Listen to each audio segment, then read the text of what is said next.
Assalamualaikum warahmatullahi wabarakatuh. Selamat datang kembali sahabat-sahabat semuanya dimanapun berada ya. Dalam video kali ini kita akan membahas materi tentang binatang halal dan haram. Ini ada di materi PAI kelas 8 ya, di tingkat sekolah menengah pertama. Oke, sebelum kita belajar, alangkah baiknya kita berdoa dengan membaca basmalah. Bismillahirrahmanirrahim. Langsung saja kita masuk ke dalam materi. Pengertian makanan halal dan haram ya. Jadi ini tadi binatang halal dan haram ya, makanan yang halal dan haram. Pengertiannya, makanan halal adalah makanan yang diperbolehkan oleh Allah dan Rasul-Nya untuk dikonsumsi. Kemudian makanan yang haram adalah makanan yang tidak diperbolehkan atau dilarang oleh Allah dan Rasul-Nya untuk dikonsumsi.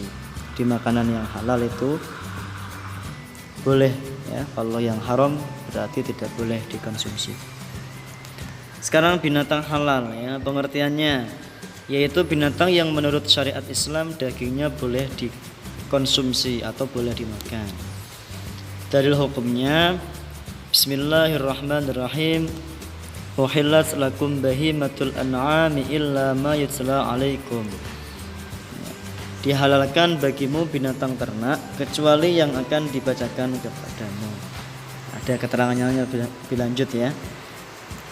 Jenis binatang yang halal, binatang ternak atau hidup di darat. Al-an'am, bahimatul an'am, binatang ternak. Ya, unta, ada sapi, kerbau, domba, seperti itu. Kambing ya, masuk. Ayam itu adalah binatang halal. Kedua, semua jenis hewan yang hidup di laut, sungai atau air. Bismillahirrahmanirrahim. Uhilla lakum shaydul bahri wa ta'amuhu mata'an lakum walisayyarah wa hurrima 'alaikum shaydul barri ma dumtum huruma wattaqullaha alladzi ilaihi tuhsyarun. Dan dihalalkan bagimu binatang laut dan makanan yang berasal dari laut sebagai makanan yang lezat bagimu serta bagi orang-orang yang berada dalam perjalanan. Dialah zat yang memudahkan laut supaya kamu makan daripadanya daging yang lembut. Kemudian selanjutnya ya, ini ada gambar kepiting ya, kemudian ikan hiu, ada kerang ya, dan lain sebagainya. Binatang laut itu semuanya adalah halal. Yang ketiga, halal karena ada dalil khusus ya, kuda ini halal ya, tapi ada dalil khususnya. Sebuah hadis menjelaskan ya, nahasna ala ahdi Rasulullah sallallahu alaihi wasallam farasan faakalnahu, rahul Bukhari dan Muslim. Pada zaman Rasulullah kami pernah menyembelih kuda dan kami memakannya. Hadis riwayat Bukhari dan Muslim. Itu boleh ya. Kemudian dzab ya, dzab itu sejenis binatang yang mirip biawak, itu juga boleh ya, halal ya. Karena ada hadis khusus yang membahas, yang mengatakan tentang binatang ini. Daging dzab dimakan pada hidangan Rasulullah. Hadis riwayat Bukhari dan Muslim, itu boleh. Selanjutnya keledai liar ya. Ini banyak ikhtilaf atau perbedaan ya. Ada yang mengatakan boleh. Ini hadisnya fi qiswatil himar al-wahshi fa akala minhun nabiyyu sallallahu alaihi wasallam. Tentang kisah keledai liar, maka Nabi sallallahu alaihi wasallam makan sebagian dari daging keledai itu. Ya, jadi sedikit. Ada yang mengatakan seperti itu, boleh. Oke teman-teman ya, ada dua jenis binatang yang halal meskipun itu sudah menjadi bangkai ya. Dua binatang itu adalah ikan dan belalang. Meskipun bangkai tetap halal ya. Hadis riwayat dari Imam Ahmad Belalang dan bangkai ikan halal dikonsumsi. Selanjutnya kelinci. Dalam salah satu hadis dijelaskan bahwasanya ketika kami berjalan melalui daerah Az-Zahran, tiba-tiba kami dikejutkan oleh seekor kelinci. Lalu kami mengejarnya sehingga lelah. Kemudian ia berkata lagi, aku telah mengejarnya sehingga dapat menangkapnya. Aku pun membawanya kepada Abu Thalhah, lalu beliau menyembelihnya. Beliau mengirimkan kaki dan kedua pahanya kepada Rasulullah. Lalu aku pun membawanya kepada Rasulullah dan baginda menerimanya. Artinya apa? Kelinci juga halal ya, boleh dikonsumsi. Kemudian ayam, hadis riwayat Bukhari juga menjelaskan halal.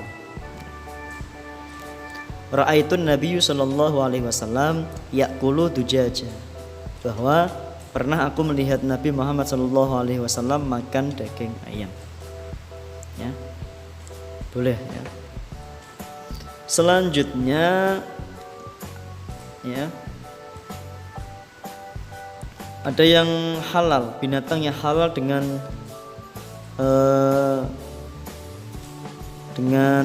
rambu-rambu ya, artinya halal, akan tetapi dengan dasar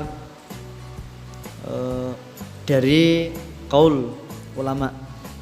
Contohnya adalah musang, halal karena walaupun bertaring ya, musang itu bertaring, hanya saja dia tidak menakuti dan memangsa manusia atau hewan yang lain, berarti bukan termasuk binatang yang buas. Ini merupakan pendapat mazhab Malikiyah, Syafi'iyah, dan salah satu dari dua riwayat Imam Ahmad ya, boleh. Kemudian tupai ya.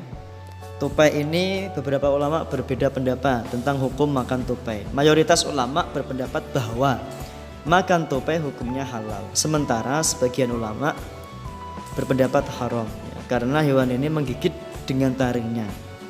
Berarti yang mengatakan haram itu dengan dasar binatang ini termasuk buas. Kemudian selanjutnya landak ya. Mayoritas ulama memandangnya sebagai hewan yang halal untuk dimakan, sedangkan sebagian ada yang mengharamkannya ya. Landak itu yang mempunyai duri ya teman-teman. Yang menghalalkan landak adalah Imam Syafi'i dan para pengikut madhabnya, Imam Les dan Imam Abu Sur ya.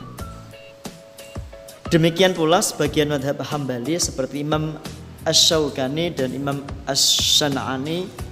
Sedangkan dari kalangan Maliki ada beberapa riwayat pendapat, tetapi yang kuat madhab ini membolehkan memakan landak. Sekarang kita masuk manfaat memakan binatang yang halal. Pertama adalah jelas mendekatkan diri kepada Allah. Yang kedua menjauhkan diri dari dosa dan perbuatan maksiat. Kemudian meningkatkan kesehatan dan kesucian jiwa ya, meningkatkan ketenangan dan kekhusyuan ibadah, kemudian mencerdaskan pikiran dan meningkatkan kebahagiaan hidup di dunia dan di akhirat. Itu adalah binatang-binatang halal. Sekarang kita masuk pembahasan binatang haram.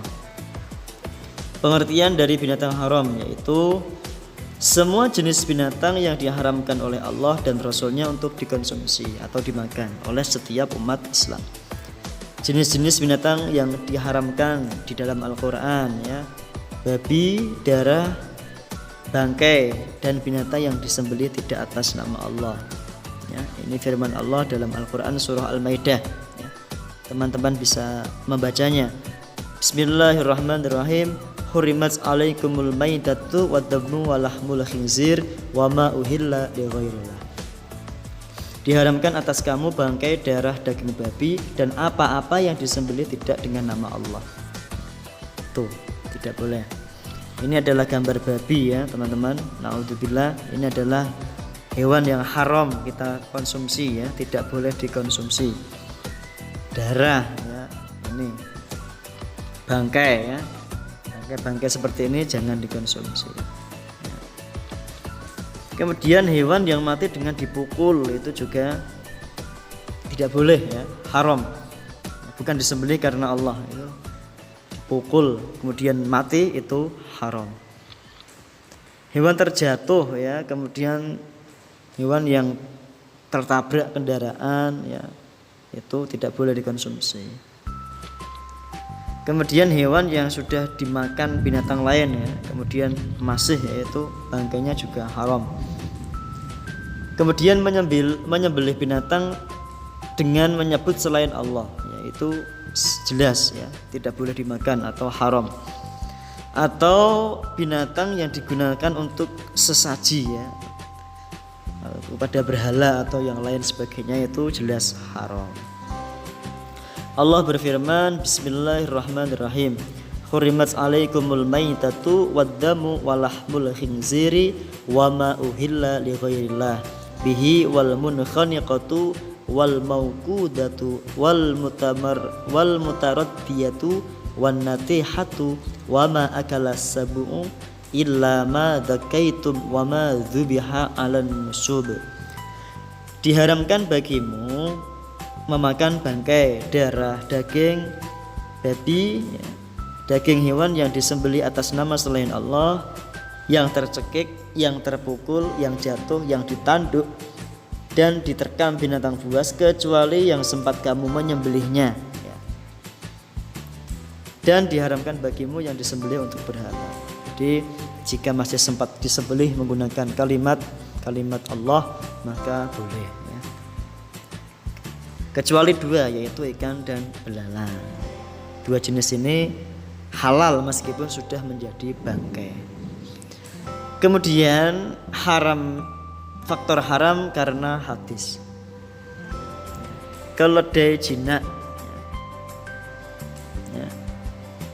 Sebuah hadis mengatakan ya, ketika perang kami memakan kuda dan keledai liar, dan Nabi Muhammad SAW melarang kami dari keledai jinak itu ya, tidak diperbolehkan. Selanjutnya yaitu hewan yang buas dan bertaring ya, itu juga tidak boleh dikonsumsi ya. Macan, singa ya, gambar-gambar di sini sudah saya tampilkan. Ada kucing ya, anjing, ada orangutan ya, orangutan ini, kemudian buaya, anjing, kemudian banyak ya yang lain yang kategori hewan buas. Itu semuanya haram ya teman-teman. Kemudian semua burung yang memiliki cakar atau berkuku tajam, ini hadisnya riwayat Imam Muslim ya, juga haram ya. Elang, kemudian burung hantu ya, burung unta dan lain-lain, itu haram. Selanjutnya binatang yang dilarang untuk dibunuh ya, ini ada hadisnya riwayat Imam Abu Dawud, Ibnu Majah dan Ahmad. Kemudian hadis riwayat Imam Baihaqi, teman-teman bisa membacanya. Apa saja ya, ada tawon ya, lebah ya kalau istilahnya lebah, kemudian kelelawar, burung-burung hias, semut, katak. Ini ada burung yang lain lagi ya. Ini semuanya juga tidak boleh. Kemudian binatang yang diperintahkan untuk dibunuh ya, ini hadis riwayat Imam Bukhari, hadisnya sahih. Apa saja, ular ya, kemudian tokek, ada kalajengking ya, ada tikus dan lain-lain. Kemudian setiap binatang menjijikan itu juga tidak boleh dikonsumsi ya teman-teman. Ini dalam Al-Quran surah Al-A'raf. Ini menjelaskan tidak boleh dikonsumsi ya, lalat, kemudian kecoa, ulat, kemudian istilahnya kalau orang Jawa itu bekecot juga tidak boleh ya, kelabang gitu. Kemudian binatang pemakan kotoran, ini apalagi ya, tidak boleh dikonsumsi, lalat dan lain-lain. Kemudian yang hidup di dua alam, ini juga tidak boleh ya. Apa saja itu? Di antaranya ada termasuk ular, itu juga bisa di dua alam ya. Hukum memakannya menurut ulama, kepiting hukumnya halal sebagaimana pendapat Atta dan Imam Ahmad. Kura-kura dan penyu juga halal sebagaimana madhab Abu Hurairah ya, Muhammad Ali bin Ali Al-Atta Ahsan Al-Basri ya. Ini zaman ini menghalalkan ya. Anjing laut juga halal dari Imam Malik. Katak atau kodok hukumnya haram ya secara mutlak menurut pendapat yang kuat karena termasuk hewan yang dilarang dibunuh sebagaimana penjelasan di atas. Buaya ya termasuk hewan yang haram karena memiliki taring yang sangat kuat sekali. Selanjutnya bahaya memakan hewan yang diharamkan. Menjauhkan diri dari Allah jelas menjerumuskan seseorang dalam perbuatan dosa. Ya, mengotori kesucian jiwa. Mengakibatkan amal ibadah dan doa ditolak oleh Allah, mendapatkan ancaman balasan dari Allah berupa siksa. Kemudian dari fisik ya, membawa akibat buruk bagi tubuh. Kemudian dilarang menggunakan pengobatan dari hewan yang haram. Ya, sekalipun banyak digunakan orang sebagai obat, kecuali darurat boleh. Kemudian macam-macam hewan yang halal dan yang haram di sini saya sajikan diagramnya agar teman-teman mampu menangkap materi ini dengan baik ya, dengan singkat. Dengan saya tampilkan seperti ini ya. Halal laut darat, haram laut darat seperti ini. Oke, teman-teman, selesai pembelajaran kali ini dalam video pembelajaran tentang makanan, minuman, binatang yang halal dan yang haram. Semoga bermanfaat. Cukup dari saya pribadi. Jangan lupa subscribe dan bagikan video ini, semoga bermanfaat. Terima kasih. Billahi taufiq wal hidayah. Wassalamualaikum warahmatullahi wabarakatuh.